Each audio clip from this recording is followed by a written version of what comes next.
네, 감사합니다. 할렐루야, 할렐루야. 여러분 잘 오셨습니다. 오늘도 오셨으니까 은혜 많이 받고 가시기 바랍니다. 우리 전우자로 한번 인사하겠습니다. 잘 오셨습니다. 은혜 받고 가시기 바랍니다. 오늘도 이 예배 가운데 하나님이 함께하고 계심을 믿으시면 아멘. 오늘도 하나님께서 부족한 종을 세워서 여러분에게 말씀하고 계심을 믿으시면 아멘. 아멘. 할렐루야. 오늘 본문을 중심으로 하나님을 기쁘시게 라는 제목으로 말씀을 전하도록 하겠습니다. 2000년대에 들어서 새로 생긴 신조어들이 참 많습니다. 그 가운데 AI라는 단어가 있습니다. Artificial Intelligence, 인공지능이라는 뜻입니다. 기계가 인간처럼 생각하고 판단하고 인간의 역할을 감당하는 것이죠. 이 AI가 우리 삶의 성큼, 우리의 삶의 깊숙이 이미 다가와 있습니다. 우리 가정에 AI가 이미 있습니다. TV가 말을 하면 알아듣습니다. 아리야, 오늘 날씨 어때? 얘기해 줍니다. 몇 번 틀어줘? 알아듣고 얘기를 실천합니다. 인천공항에 가면요, 로봇이 청소를 하고 다닙니다. 사람을 피해서, 장애물을 피해서, 판단해서 기계가 사람처럼 움직여서 청소를 하고 사람이 물어보면 대답을 해줍니다. 어느 식당에 갔어요. 로봇이 대신 음식을 테이블로 정확하게 배달해 줍니다. 장애물이 오면은 장애물을 피해서 정확한 장소에 정확한 준비된 배달해야 될 음식을 배달해 준다는 것이죠. 놀라운 세상을 우리가 이미 살고 있습니다.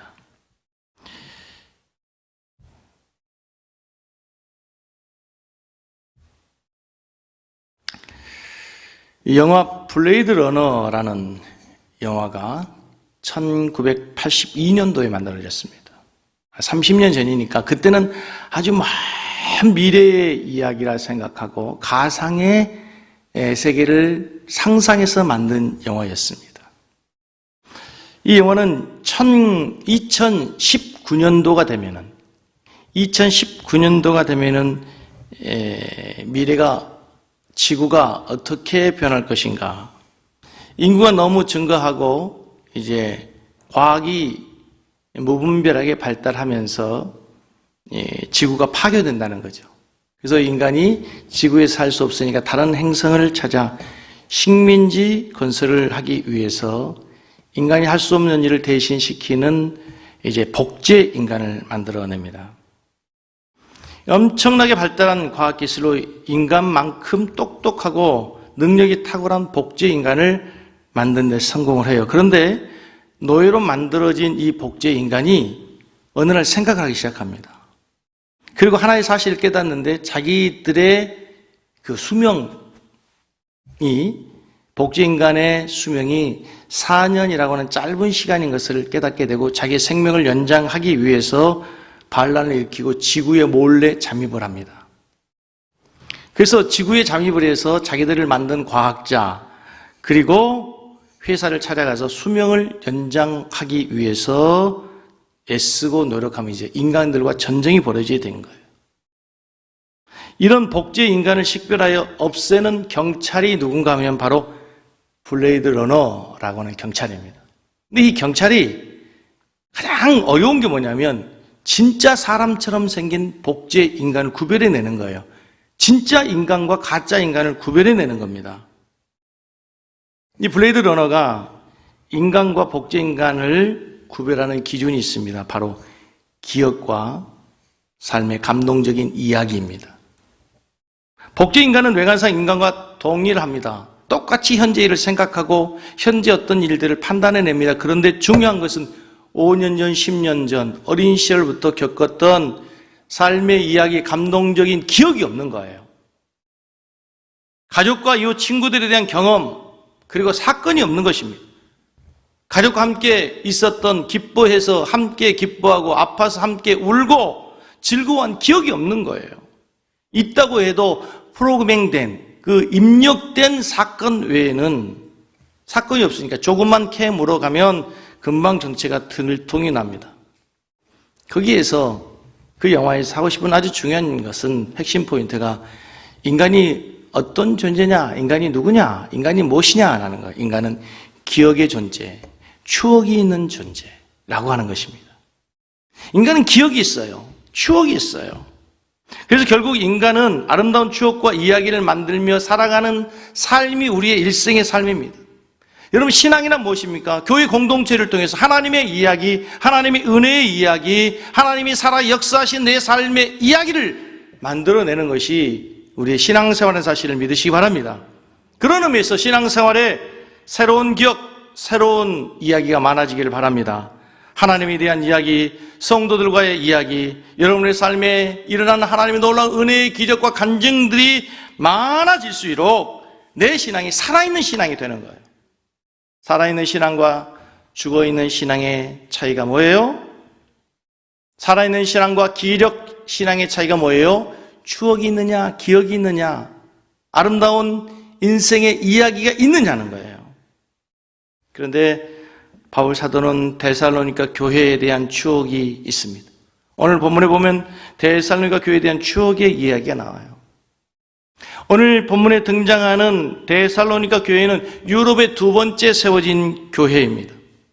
바울 사도가 복음을 전할 때 너무나 많은 핍박과 너무나 많은 방해가 유대인들로부터 주어졌어요. 자기의 동족 유대인들이 바울을 죽이려고 합니다. 바울을 정치범으로 몰려고 합니다. 그래서 잠시 몸을 베레아라고 하는 지역으로 몸을 피했어요. 그런데 베레아 지역까지 또 유대인들이 찾아옵니다. 또 방해를 합니다. 잠시 머물다가 데살로니가 가려고 했던 바울이 어쩔 수 없이 이제는 아덴으로 피하고 아덴에서 고린도 지역까지 피해 있습니다. 그리고 그곳에서 데살로니가 교회 성도를 향해서 지금 편지를 쓰고 있는 거예요.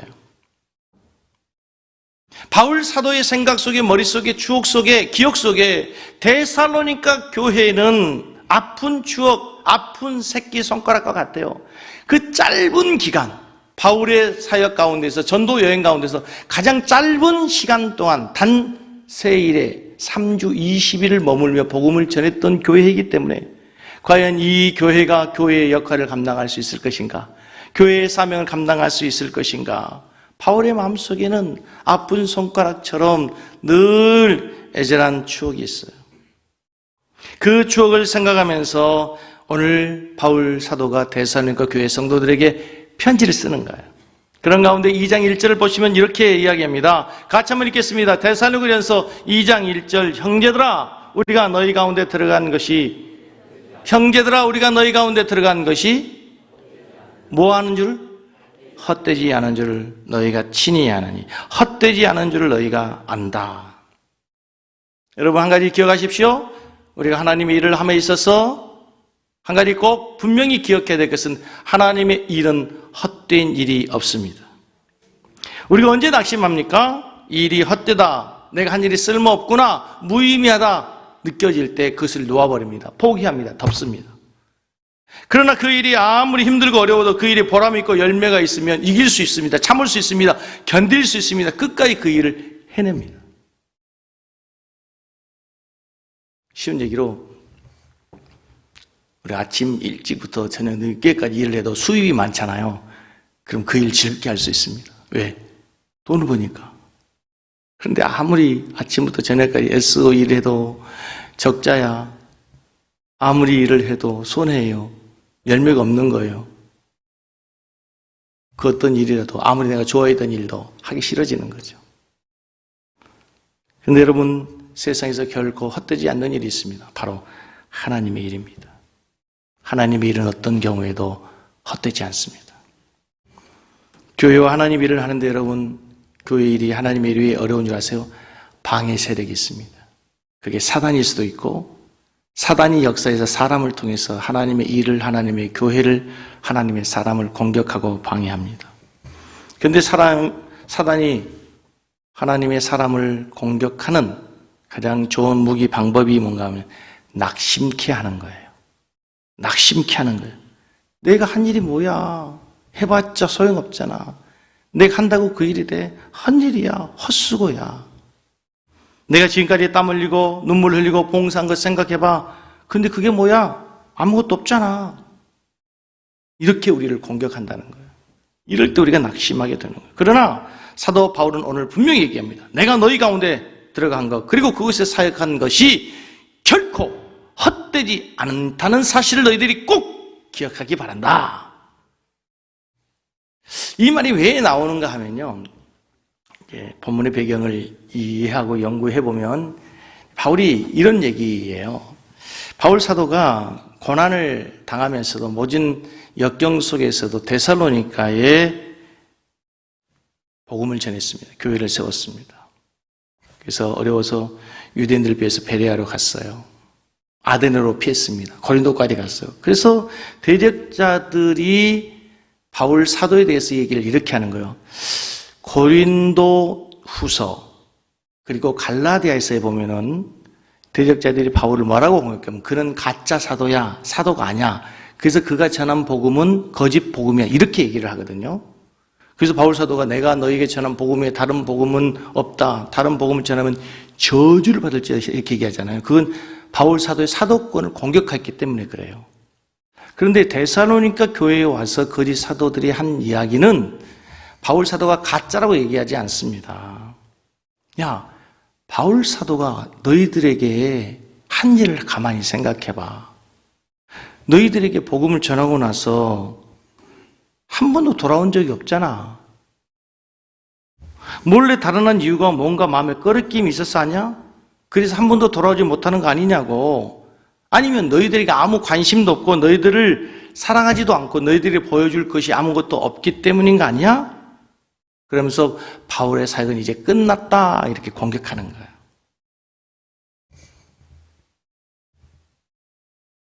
너희들에게 지금 아무것도 남겨진 것이 없잖아. 여러분, 근데 과정의 신앙과 결과의 신앙은 굉장히 중요하고 아주 큰 차이가 있습니다. 사람들은 그 일의 동기와 과정을 보지 않습니다. 볼 수 없습니다. 그래서 중요하게 여기지 않습니다. 뭘만 봐요? 결과만을 봅니다. 그 일이 어떠했든지 간에 결과가 좋으면 좋다. 결과가 나쁘면 동기와 과정이 어땠든지 간에 그것을 나쁘게 평가해 버리죠. 그러나 하나님은 그렇지 않습니다. 과정의 신앙은 그렇지 않습니다. 과정은 하나님과의 동행을 전제합니다. 무슨 얘기냐면 그 일이 하나님으로부터 시작했고 하나님과 동행하셨고 그래서 여기까지 온 것입니다. 그래서 하나님이 동행하신 일이라고 한다면 과정이 어떠하든지 간에 그것은 버릴 것이 하나도 없어요. 나를 사랑해서 고르고 골라 주신 것이기 때문에 버릴 것이 없어요. 하나님 말씀에서 하나님을 사랑하는 자, 그 뜻대로 부르심을 입은 자들에게는 모든 것이 합력하여 뭘 해요? 선을 이룰 것이기 때문에 지금 이것도 언젠가는 하나님의 선을 이룰 것이기 때문에 하나님의 선을 이루는 재료가 되기 때문에 버릴 것이 없는 거예요. 그래서 하나님 나라에는 하나님에게는 쓰레기통이 없어요. 버릴 것이 없기 때문에. 그러나 결과의 신앙은 달라요. 과정을 보지 않아요. 결과 열매를 가지고 판단해 버린다는 것이에요. 다람쥐와 도토리 이야기가 있습니다. 아시는 것처럼 다람쥐는 늦가을이 되면 이제 겨울을 준비합니다. 그 작은 입에 큰 도토리를 입에 불쑥 나오게 도토리를 물고 열심히 땅에 묻습니다. 겨울을 대비로 수십 군데 여기저기에 도토리를 묻어둡니다. 근데 문제는 이 다람쥐 IQ가 그렇게 좋지 않기 때문에 자기가 묻어둔 도토리가 어디에 있는지 정확하게 기억을 해내지 못한 거예요. 잊어버리는 거죠. 그래서 겨울철에 기껏 다시 찾는 확률이 10분의 1이랍니다. 10%밖에 자기가 묻어둔 도토리를 찾지 못하는 거예요. 그럼 헛수고인가? 무의미한 것인가? 잃어버린 그 10분의 9는 다 어디로 간 것입니까? 그 잊어버린 도토리 때문에 놀랍게도 시간이 지나고 나면 참나무 숲이 우거지는 거예요. 참나무 숲이 우거져서 이후에 상상할 수 없는 더 많은 도토리를 다시 돌려받게 되는 거예요. 잊어버린 것이 아니라 그것이 더 큰 것이 되어 돌아오게 되는 거예요. 휴먼증권 재산 찾아주기 운동으로 인해서 100만 원이 3억이 되어 돌아왔습니다. 저의 이야기가 아니고 신문에 났더라고요. 아주 오래전 그냥 100만 원 주식 사놓고 나서 계좌를 잃어가지고 그냥 잊어버리고 있었는데 그게 어떻게 하다 보니까 시간이 몇십 년 지나다 보니까 수십 배가 됐어요. 묻어두고 잊혀진 것이 헛수고가 아니었다는 거예요. 내가 하나님 앞에서 하나님의 이름으로 뭔가를 합니다. 그런데 땅에 묻힌 도토리처럼 아무것도 보이지 않습니다. 결과가 나오지 않아요. 나도 잊어버렸습니다. 결과를 보지 못하고 잊어버린 거예요. 그럼 무의미한 것인가? 나중에 여러분 그것이 잊어버렸던 것이 묻어뒀던 것이 참나무 숲이 되어 돌아오게 될 줄로 믿습니다. 믿음이란 뭐예요, 여러분? 믿음이 뭐예요? 세상의 사람들은 현실로 보여요. 지금 이 순간, 이 세계에서, 나의 일생에서 모든 것이 끝나버려요. 그러나 믿음이란 그렇지 않습니다. 최후의 승리를 보는 거예요. 마지막 날에 하나님 앞에 서는 날, 하나님 앞에 우리가 행한 일에 대해서, 잊어버린 일에 대해서 보상을 받는 거예요. 마태복음 25장에서 양과 염소를 나누면서 하나님의 심판이 뭡니까? 착하고 충성된 종아, 내가 작은 일에 충성했다. 내가 헐벗고 굶주릴 때 내가 나에게 먹이고 입혔다. 주님, 제가 언제 그랬습니까? 아니, 너는 기억할지 모르지만 옛날에 지극히 작은 자에게 한 거 있잖아. 그거야. 악하고 게으른 종아, 너는 나에게 배고플 때 내가 굶주릴 거 헐벗을 때 넌 나에게 물 한 잔 주잖아. 언제 그랬습니까? 지극히 작은 자에게 한 것, 그것이 곧 나에게 한 것인데 내가 그런 적이 없잖아. 사랑하는 성도 여러분, 신앙이란 무엇입니까? 지금은 당장의 결과를 보는 것이 아니라 먼 훗날 하나님 앞에 서는 그날 하나님께서 우리에게 영광의 면류관을 주실 것을 바라보며 믿음으로 날마다 매일매일 믿음의 또 하나의 씨앗을, 미라를 심는 것이 우리 신앙의 삶인 것을 믿으시기 바랍니다. 기억하십시오. 지금까지 여러분이 흘렸던 눈물땀, 주님 앞에서 주님의 이름으로 했던 모든 것이 헛되지 않는 것이라는 것을, 결과주의에 매몰되어서 당장 낙심하지 마십시오. 지금 열매가 보이지 않는다고 실망하지 마십시오. 결코 헛되지 않습니다. 그것이 주님만에서 주님과 함께 행하진 일이라면. 코로나 시대가 너무 많은 것을 변화시켰어요. 신앙이 무너지고 삶이 무너지고 삶의 터전, 삶의 기둥이 흔들리고 있습니다. 우리가 이럴 때 하나님 앞에 이렇게 얘기할 수 있습니다. 하나님, 이게 뭡니까? 내가 지금까지 하나님 앞에 눈물 흘리고 땀 흘리고 충성하고 봉사하고 내가 11조하고 부르짖어 기도했던 그 많은 일들이 어떻게 된 겁니까? 도대체 무엇입니까? 하나님 살아계십니까? 하나님 살아계신다면 나를 사랑하시긴 한 것입니까? 이렇게 질문할 수 있단 말이죠. 내가 기도하고 충성했는데 이게 뭐야? 내 삶이 왜 이래?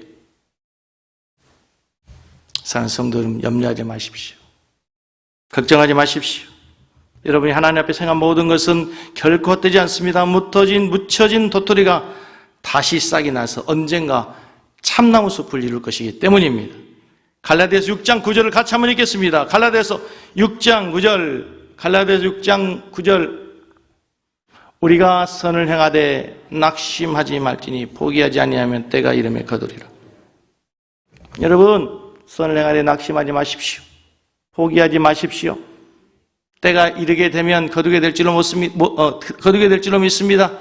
그때는 우리가 알 수 없어요. 하나님의 시간표, 하나님의 카이로스는 우리가 알 수 없어요. 그러나 때가 되면 거두게 됩니다. 그래서 여러분, 가던 믿음의 길을 계속하십시오.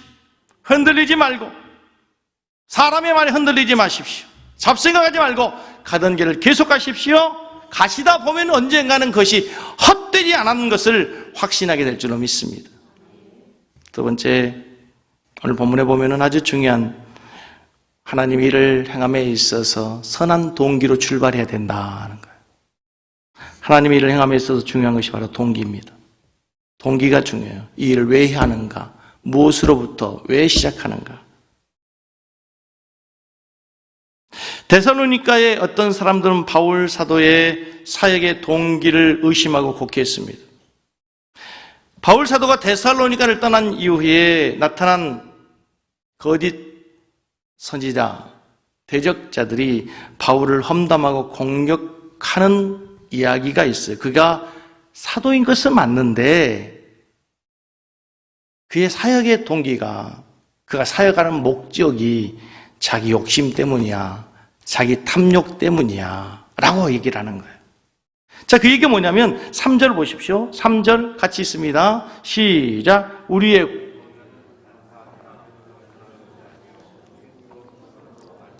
우리의 권면은 간사함이나 부정에서 난 것이 아니요 속임수라는 것도 아니다. 5절. 너희도 알거니와 우리가 아무 때에도 아첨하는 말이나 탐심의 탈을 쓰지 않은 것을 하나님이 증언하시느니라.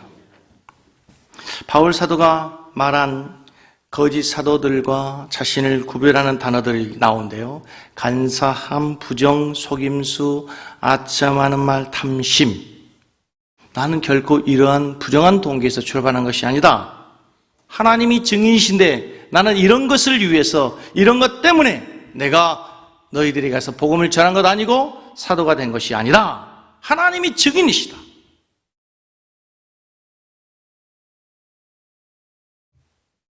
바로 이런 사람들과 달리 그의 부르심의 출발이 분명히 있어요. 동기가 뭔가? 4절이에요. 너무 중요해요. 4절. 다시 한번 같이 읽겠습니다. 오직 하나님께 옳게 여기심을 입어 복음을 위탁받았으니 우리가 이와 같이 말하면 사람을 기쁘게 하려 함이 아니요 오직 우리 마음을 감찰하신 하나님을 기쁘게 하려 함이라. 내가 사도가 되어서 너희들에게 복음을 전하게 된 것은 하나님께 옳게 여기심을 입었다. 하나님이 나를 인정해 주셨다. 하나님이 나를 불러주셨다. 그리고 하나님이 나에게 복음을 위탁해 주셨다. 이해가 되세요? 나는 너희들이 생각하는 것처럼 그런 부정한 것 때문에, 간사한 것 때문에, 내 어떤 탐심과 욕심을 위해서 내가 너희들이 간 것이 아니야. 나는 하나님께서 불러주셨어. 그리고 하나님이 나에게 이 하나님의 거룩한 복음을 위탁해 주신 거야. 나는 그 복음을 너에게 전하기 위해서 간 거야. 자, 잘 들어보십시오. 여러분, 구약시대에 참 선지자와 구약시대 참 선지자와 거짓 선지자의 구별이 있습니다. 무엇으로 구별하죠? 그가 얼마나 큰 능력, 기적을 행하느냐? 아닙니다. 그가 무슨 메시지, 그가 무슨 말을 하느냐, 내용으로도 되는 것이 아닙니다. 그가 가르침을 잘했느냐 못했느냐, 그것이 아닙니다.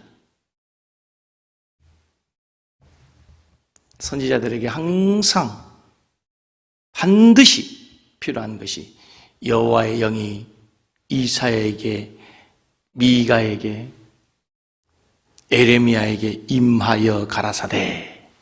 먼저 하나님의 성령이 임하시고 하나님께서 그 선지자에게 말씀을 주시는 거예요. 무슨 얘기예요? 참 선지자와 거짓 선지자의 구별 출발이 어디예요? 하나님 영이 그에게 임해야 돼요. 그리고 그를 선지자로 불러주셔야 돼요. 그러고 나서 하나님께서 주신 말씀을 전할 때 그 선지자가 참 선지자가 되는 거예요. 무슨 일이에요? 하나님의 일꾼, 하나님의 사람은 하나님의 성령을 받아야 되는 거예요. 그리고 하나님의 부르심이 있어야 하는 거예요. 아멘? 우리 모두는 다 하나님의 성령으로 인치심을 받았고 하나님의 자녀로 부르심을 받았어요. 이제 또 한 번의 부르심이 있어요. 그게 뭐야? 이제 내가 이 땅에 살아가면서 무슨 일을 하며 살아야 할 것인가? 그 사명으로의 부르심, 소명으로의 부르심이에요.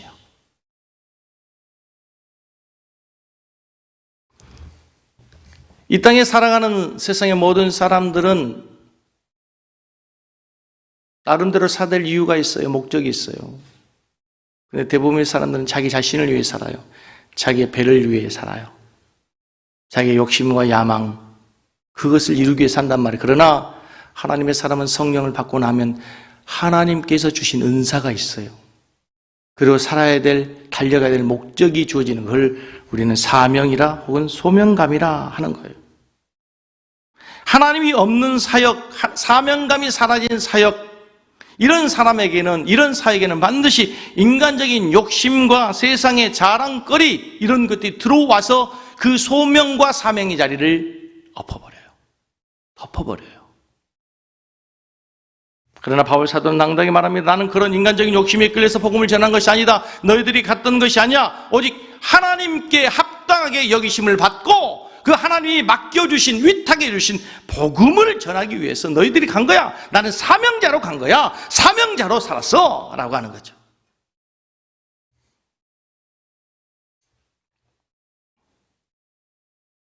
그러나 요즘 우리 성도들의 삶을 보면, 이 시대의 사람들의 삶을 보면 사명자로서의 삶보다는 나 중심적인 삶, 하나님의 영광을 위해 살기보다는 내 자신의 성공과 쾌락과 기쁨을 위해 살아가는 많은 모습들을 보게 됩니다. 간사함, 부정, 속임수, 아첨하는 말, 탐심, 이런 것들 우리 그리스도인의 삶에서는 멀어져야 될 삶이죠.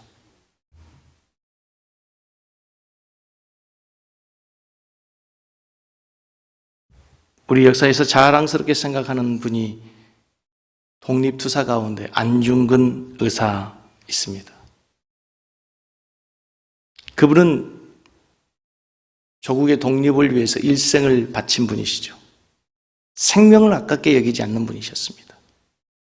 그런데 그분의 안중근 의사의 아들 안준생이라고 하는 분이 있어요. 안중근 의사의 아들이 안준생입니다. 이분이 1909년 하얼빈역에서 이토 히로부미를 처형한 애국지사의 아들로 태어났는데 30년 후 1939년 조선 호텔에서 이토의 아들 이토 분키치에게 아버지를 대신해서 하얼빈역에서 폭탄을 투하하는 것에 대해서 사과한다 얘기했습니다. 일제는 이것을 대대적으로 홍보했습니다.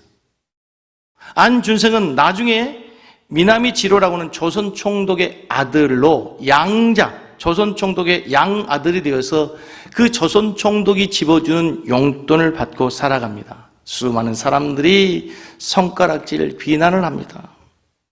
비난이 심해지자 안준생이 이렇게 얘기합니다. 나를 호부 견제라 하구나. 나를 호부 견제라 하더라. 무슨 뜻입니까? 호부, 아버지는 호랑인데 견자, 자식은 개자식이구나. 이런 뜻이에요. 안준생이 이렇게 변명하며 얘기합니다. 그럼 나더러 어쩌란 말이냐? 죽으란 말이냐? 아버지는 나라의 영웅이었지만 가족에게는 재앙이었다. 아버지 때문에 우리는 살 길이 없었다. 아버지 때문에 우리는 굶을 수밖에 없고 아버지 때문에 우리의 가정은 늘 일본 순사들의 감시 속에 살아야만 했다. 재앙이었다. 반면에 나는 나라에는 재앙이었지만 가족에게는 영웅이었다. 어떻습니까, 여러분? 한편으로는 안중생의 말이 이해가 됩니다. 먹고 살기 위해 얼마나 힘들었을까? 가족을 지키기 위해서 얼마나 고민했을까? 여러분, 그래도 안중생은 매국노요 불효자입니다. 아무리 변명해도 그의 삶이 어땠을지라도 안중근은 독립운동을 위해서, 조국의 해방을 위해서 목숨 걸고 살았습니다. 그러나 아들은 먹기 위해 산 것이죠. 탐욕을 위해서 자신을 욕되게 하고 아버지를 욕되게 하면서 자신의 탐심과 욕망과 본능을 위해 살았습니다. 사랑하는 성도 여러분, 우리가 이 땅을 살다 보면 힘든 일이 많습니다. 얼마나 어렵습니까? 죽을 것 같은 숨이 턱턱 막히는 상황이 올 수도 있습니다. 그러나 핑계하지 맙시다. 비굴하게 매국노처럼 부르자처럼 살지 않기를 바랍니다. 어차피 한 번의 인생, 언젠가 하나님 옆에 가는 것입니다. 하나님께 인정받는, 하나님께 칭찬 듣는 믿음의 길을 가시고 사명자의 길을 가시고 하나님께서 여러분을 부르신 그 소명의 자리를 믿음으로 지켜내는 우리 성도들 되기를 주의 이름으로 축복합니다. 그 길은 좁은 길입니다. 험난한 길입니다. 때로는 오해를 살 수 있습니다. 그럼에도 주님이 그러하셨던 것처럼 그 길을 믿음으로 뚜벅뚜벅 걸어가는 우리 성도들 되어야 될 줄로 믿습니다. 주님이 우리를 불러주셨습니다. 바울 사도만 부른 것이 아니라 우리를 불러주셨어요. 주님께서 우리에게 위탁해 주신 복음이 있습니다. 주님이 맡겨주신 교회가 있어요. 이제 우리가 예수님께서 가시는 그 길을 가는 거예요. 제자의 길을 간단 말입니다. 사도 바울 선생께서 오늘 이 시대를 살아가는 성도들에게 말합니다. 하나님의 부르심 앞에서 소명의 자리를 지키고 사명의 길을 걸어가라. 아멘? 아멘? 세 번째, 바울의 비전이 있어요. 바울이 이런 많은 고난 속에서도 여러 가지 유혹 속에서도 흔들리지 않고 사도의 길을 가고 전도자의 길을 가고 수천 킬로 되는 그 먼 길을 전도 여행 3차에 걸쳐서 전도 여행을 했던 가장 큰 힘이 있었습니다. 그게 뭐냐면 이제는 사람을 기쁘시게 하는 자가 아니라 하나님을 기쁘시게 하는 삶을 살아야 되겠다. 사도 바울은 다메섹 도상에서 예수님을 만난 이후에 그의 삶의 주어가 바뀌어버립니다. 그의 삶의 주인이 바뀌는 거예요. 그의 원래 이름은 큰 자라고 하는 사울이었습니다. 그는 율법적으로, 학문적으로, 세상적으로 큰 자였어요. 사울이었어요. 그러나 예수님을 만나고 난 다음에 그는 너무 작은 자입니다. 보잘것없는 볼품없는 자로 자기 스스로를 바울이라 작은 자라 했습니다. 나는 없어지고 이제 오직 하나님이 중심이고 나를 통해서 하나님의 영광을 받기를 원하고 나를 통해서 주님이 높아지기를 원하고 나를 통해서 하나님 나라가 확장되는 것, 그것이라면 나는 어떤 일도 괜찮다. 하나님을 기쁘시게 하는 삶이 사도 바울의 삶의 목적이었단 말이죠. 지난 10월 31일이 종교개혁주일, 종교개혁일입니다.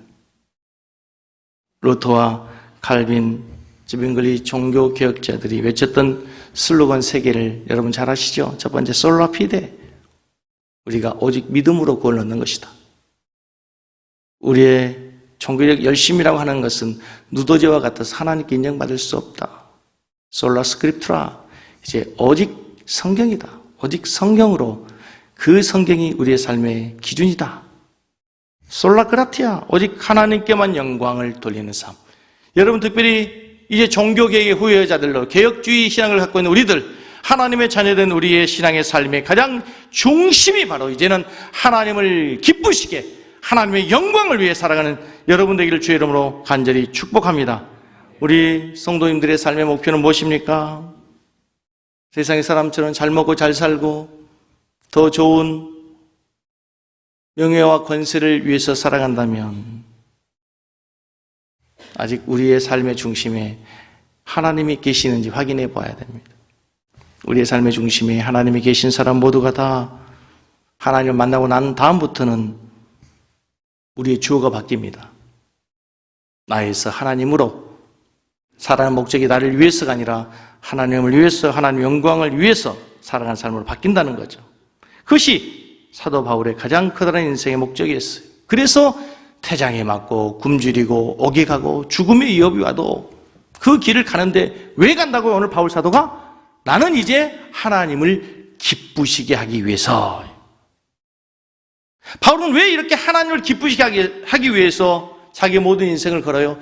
스스로 고백하기를 만삭되어 나지 못한 자 같은 부족한 나, 죄인 중에 괴수했던 나를 하나님께서 구원해 주셨다. 핏값으로 사셨다. 나를 하나님의 자녀 삼아 주신 것뿐만 아니라 나를 위대한 사로로 부르셨다는 그 사실 앞에 늘 감사와 감격이 있었어요. 그래서 이제는 내가 살아야 이유는 나를 사랑하여 주시고 나를 구원하여 주시고 나를 불러주신 하나님을 기쁘게 하는 것.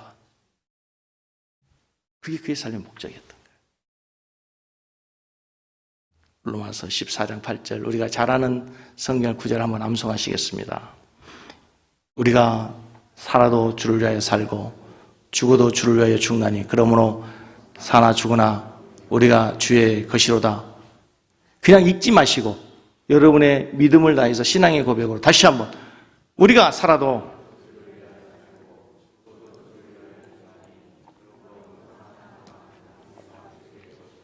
여러분, 이제 살아도 죽어도 사나 죽으나 누구의 것입니까? 우리가 주님의 것으로 바뀌었으니 사나 죽으나 주의 영광을 위해 살아가는 여러분 되길 바랍니다. 사람이 살아가는 그 성장의 단계, 삶의 그 목적의 단계가 있다고 하는 것을 어느 분이 산타클로스의 비유에서 아주 재미있게 설명을 했어요. 어린아이,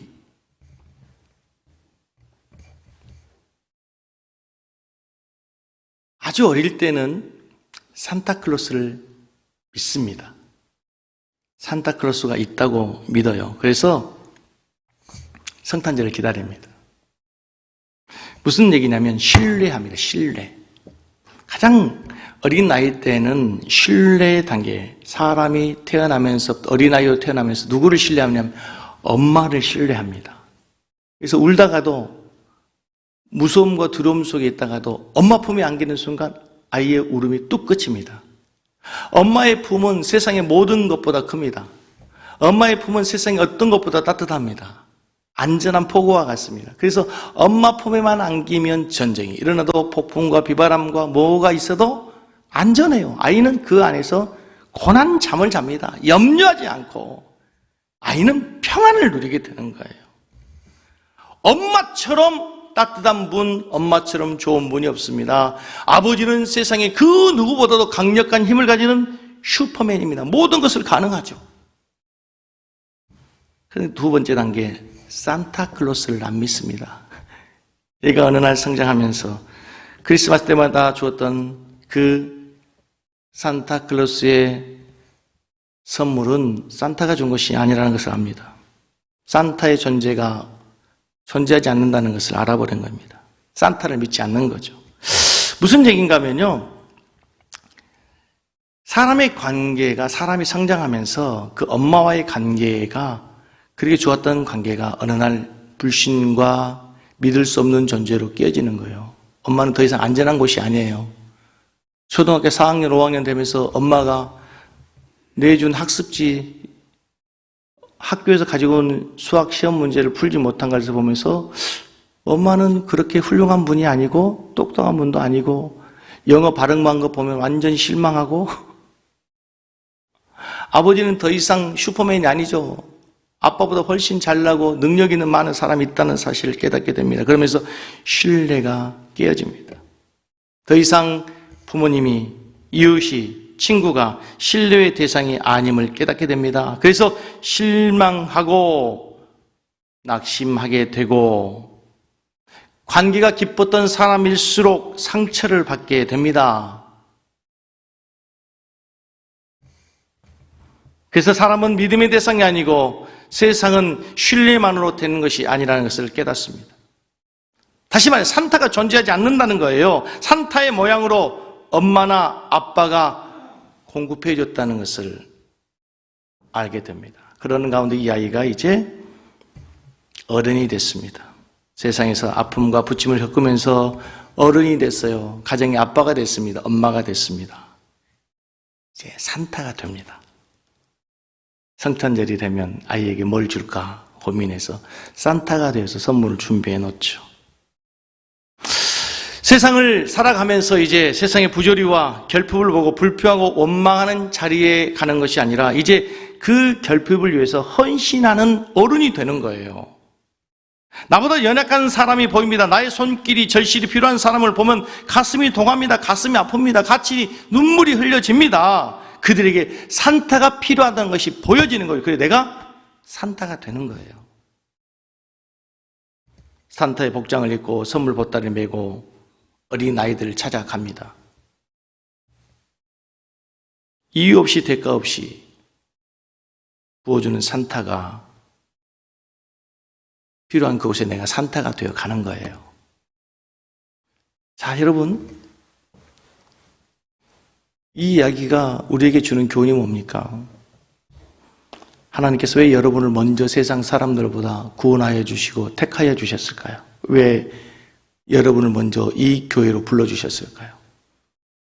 여러분들에게 집사에게 집사라고 하는 권사, 안수입사, 장로라고 하는 직분 주신 이유가 뭡니까?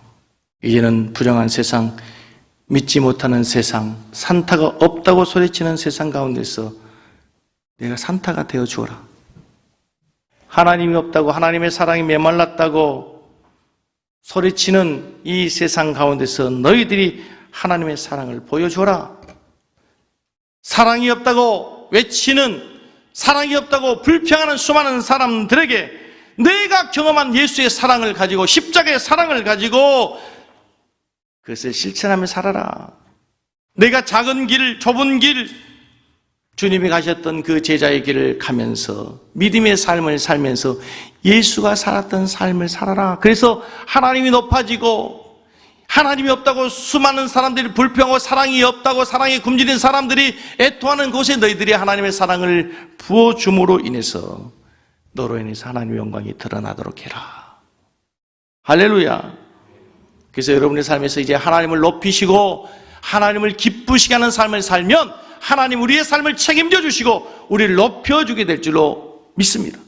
바울 사도는 한 번도 자기 자신을 높이기 위해서 자기 자신을 위해 살지 않았어요. 그럼에도 불구하고 오늘날 2000년 동안에 모든 크리스천들이 바울 사도를 존경합니다.